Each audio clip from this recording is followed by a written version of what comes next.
Rejoignez dès à présent la grande famille des abonnés de votre chaîne Sika TV sur les réseaux sociaux.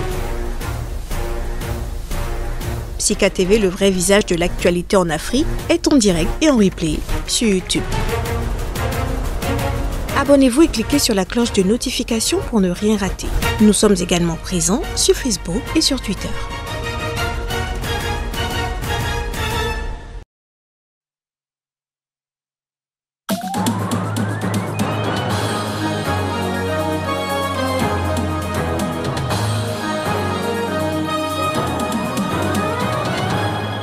Plus de 40 morts dans les incendies qui ravagent le nord de l'Algérie depuis lundi, des feux d'origine criminelle attisés par un épisode de canicule.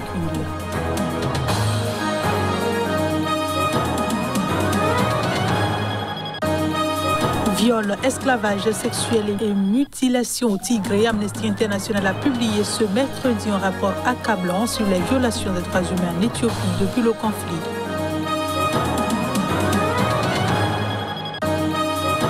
Et puis au Soudan du Sud, le président Salva Kiir exhorte à la fin des violences. Des combats opposent des factions rivales du parti du vice-président Riek Machar.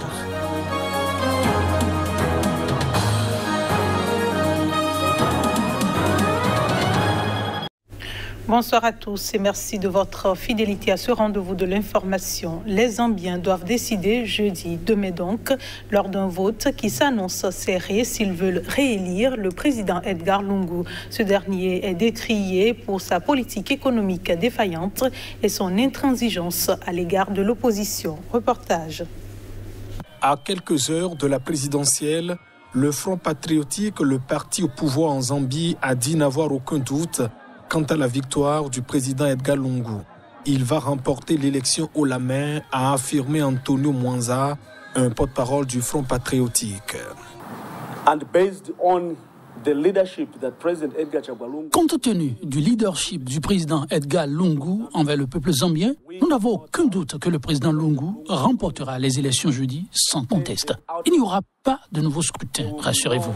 Il n'y aura pas de gouvernement d'unité nationale non plus. Le président remportera l'élection haut la main.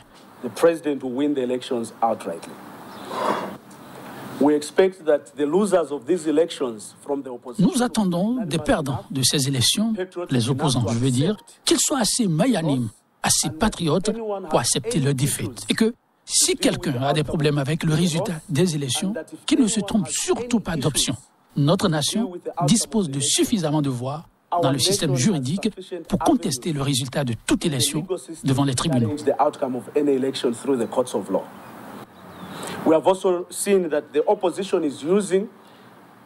Nous avons également constaté que l'opposition utilise la violence comme une arme stratégique pour tenter de saper le processus électoral, mais aussi pour intimider notre peuple afin qu'il ne se déplace pas en nombre pour aller voter.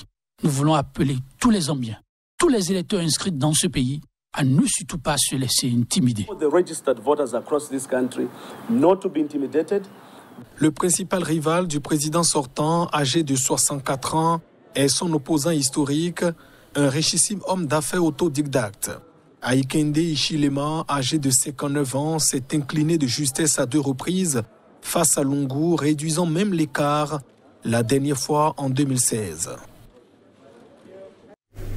Je le disais en titre, les troupes éthiopiennes et érythréennes ont violé des centaines de femmes et filles dans la région en guerre du Tigré, imposant à certaines victimes esclavage sexuel et mutilation. C'est ce qu'a indiqué un rapport d'Amnesty International publié ce mercredi.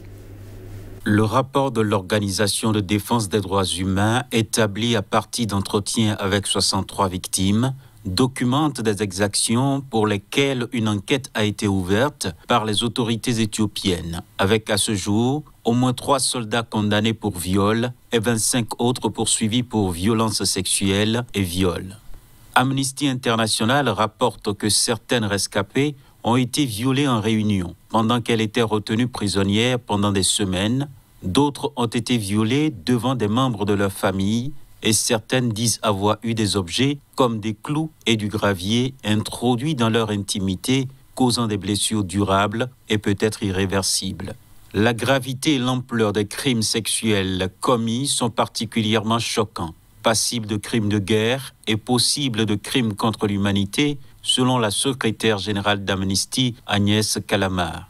L'ONG indique que les auteurs présumés des exactions sont issus des troupes de l'Érythrée voisine, qui a soutenu le Premier ministre éthiopien et les forces de sécurité et milices de la région éthiopienne d'Amara, voisine du Tigré. Selon le rapport d'Amnesty, des centres de soins au Tigré ont recensé 1288 cas de violence envers les femmes de février à avril 2021 et les médecins estiment que de nombreuses victimes ne viennent pas les voir. Avec l'intensification du conflit en Éthiopie, le bilan humanitaire est dramatique. Selon l'ONU, environ 400 000 personnes vivent dans des conditions de famine au Tigré, tandis que l'aide humanitaire peine toujours à arriver. Toujours en Éthiopie, le Premier ministre Abiy Ahmed a appelé mardi tous les Éthiopiens aptes et majeurs à rejoindre les forces armées alors que le conflit qui dure depuis 9 mois au Tigré s'est étendu ces dernières semaines à 2 régions voisines du nord du pays. Les précisions. C'est maintenant le moment pour tous les Éthiopiens aptes et majeurs de rejoindre les forces de défense, les forces spéciales et les milices et de montrer leur patriotisme, a déclaré dans un communiqué le bureau du Premier ministre, moins de 2 mois après avoir décrété un cessez-le-feu. Le conflit au Tigré connaît depuis fin juin un spectaculaire renversement de situation. Les combats ont débuté en novembre dernier après l'envoi par le Premier ministre Abiy Ahmed de l'armée fédérale au Tigré pour destituer les autorités régionales issues du Front de libération du peuple du Tigré, TPLF. Selon le prix Nobel de la paix 2019, cette opération répondait à des attaques contre des camps de l'armée fédérale ordonnées par le TPLF. Abiy Ahmed a proclamé la victoire fin novembre après la prise de la capitale régionale Mekele.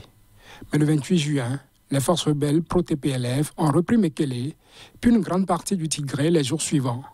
Après un cessez-le-feu décrété par Abiy Ahmed, officiellement pour des raisons humanitaires, et le retrait des soldats éthiopiens, les forces tigréennes ont poursuivi leur offensive vers les régions voisines de l'Amara au sud et de l'Afar à l'est.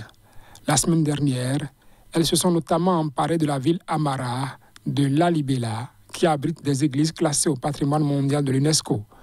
Dans sa déclaration, le bureau du Premier ministre annonce que désormais les forces de sécurité ont pour instruction de mettre fin une fois pour toutes à la destruction menée par l'organisation traîtresse et terroriste du TPLF et les machinations étrangères. Mardi, un responsable d'un hôpital en Afar a indiqué qu'au moins 12 personnes ont été tuées et des dizaines blessées le 5 août dans une attaque contre des civils dans la localité de Galikoma.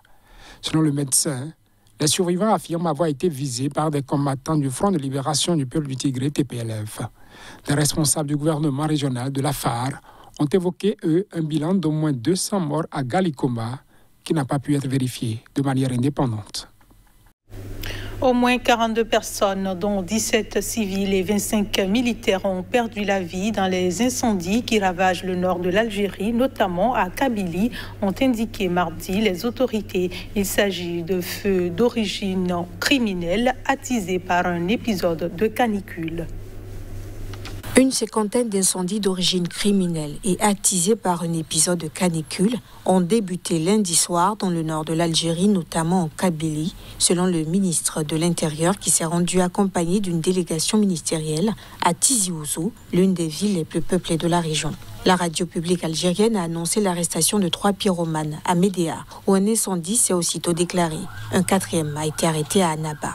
L'Algérie connaît un été caniculaire marqué par une raréfaction de l'eau dans le pays.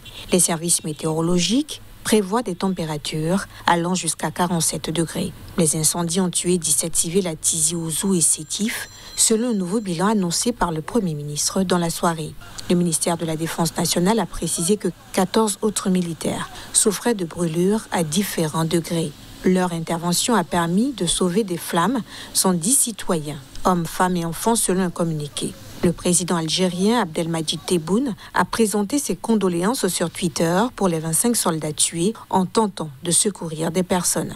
C'est avec beaucoup de tristesse et de chagrin que j'ai reçu la nouvelle du martyre de 25 membres de l'armée nationale populaire après qu'ils aient réussi à sauver plus d'une centaine de citoyens des flammes des incendies dans les montagnes de Béjaïa et de Tizi Ouzou. Face à ce terrible événement, nous nous inclinons avec révérence devant les mânes des fils vertueux de la nation, Mes condoléances à toutes les familles des martyrs, nous appartenons à Dieu et c'est à lui que nous retournerons, a écrit le président. Chaque année, le pays est touché par des feux de forêt. En 2020, près de 44 000 hectares de taillis sont partis en fumée.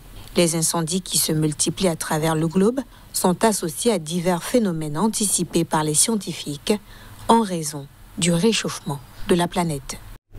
Ce journal se poursuit au Soudan du Sud. Le président Salva Kiir a exhorté à la fin des violences entre factions rivales du parti du vice-président Riek Machar. Il a fait cette exhortation à l'issue d'une rencontre ce mardi avec Riek Machar.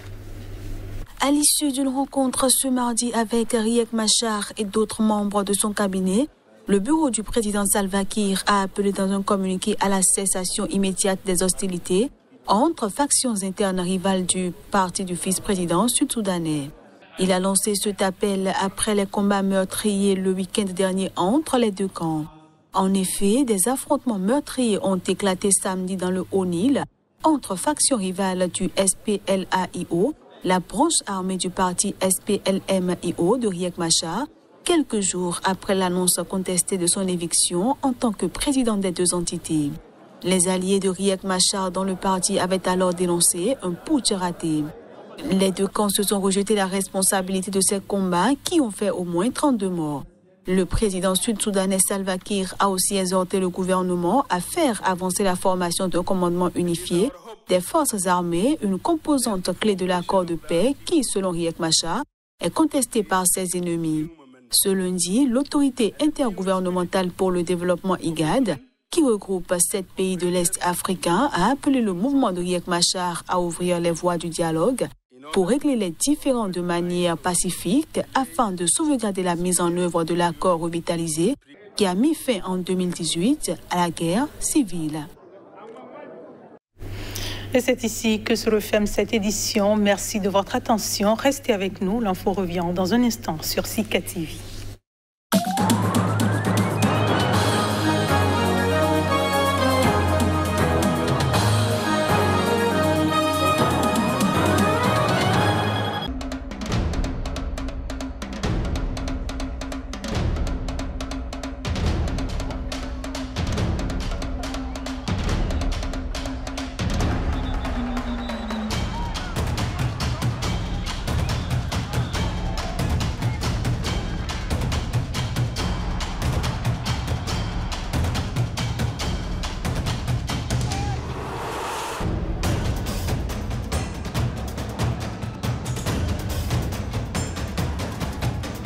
If they want to get you, they'll get you.